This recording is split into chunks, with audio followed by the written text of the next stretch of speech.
আমাদের চলার পথের প্রধান বাধা বর্ণচোরা বিএনপি।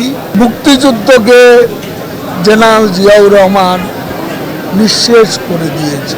৭৫-এ ১৫ই আগস্টের মতো ৩রা নভেম্বরের হত্যাকাণ্ডেরও মাস্টার মাইন্ড ছিলেন সেনাপতি জিয়াউর রহমান। শেখ হাসিনা বাংলাদেশে এসেছিলেন বলেই গণতন্ত্র শৃঙ্খল মুক্ত হয়েছে।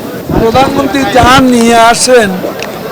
নিয়ে এসেছেন সেটা নিয়ে এখনো বিশ্লেষণ হয়নি। তবে প্রধানমন্ত্রী গঙ্গার পানির কথা ভুলে যান। ৭.৫ কোটি জনগণের কণ্ঠে প্রতিধ্বনিত হয়ে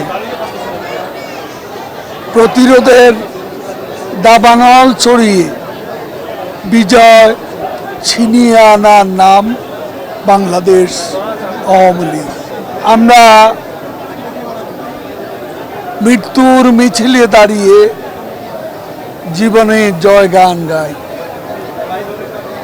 আমরা ধ্বংসস্তূপের উপর দাঁড়িয়ে সৃষ্টির পতাকা উড়াই।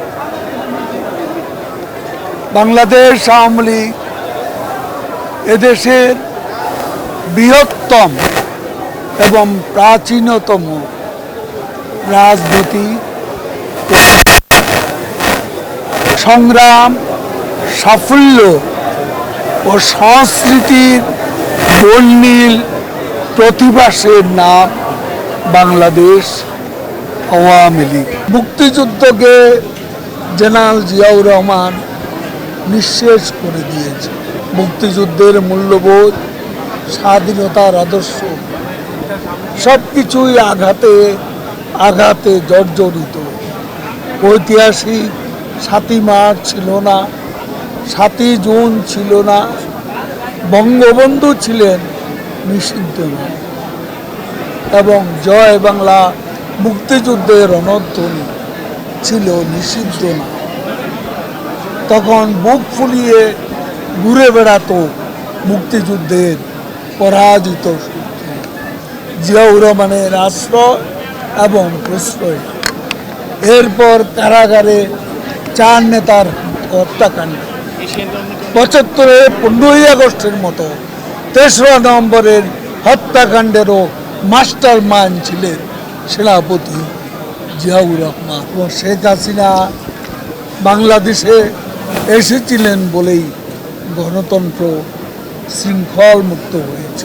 শেখ হাসিনা বাংলাদেশে ফিরে এসেছিলেন বলে যুদ্ধাপরাধীদের বিচার হয়েছে, বঙ্গবন্ধু হত্যার বিচার হয়েছে। শেখ হাসিনা ফিরে এসেছিলেন বলে মুক্তিযুদ্ধের চেতনার প্রত্যাবর্তন ঘটেছিল। আমাদের চলার পথের প্রধান বাধা বর্ণচোরা বিএনপি। মুক্তিযুদ্ধের নামে এই বর্ণচোরারা ভাওতাবাদী করে। আমাদের আজকে সাম্প্রদায়িক জঙ্গিবাদী শক্তি আমাদের অভিন্ন শক্তি। প্রধানমন্ত্রী যা নিয়ে এসেছেন সেটা নিয়ে এখনো বিশ্লেষণ হয়নি। তবে প্রধানমন্ত্রী গঙ্গার পানির কথা ভুলে যান। দিল্লি গিয়ে বাংলাদেশের স্বার্থ সংরক্ষণে এখানে যা বলা দরকার কোনো কিছু বলতে প্রধানমন্ত্রী সংকোচ করেননি, ভুলে যাননি গঙ্গার পানি চুক্তির কথা।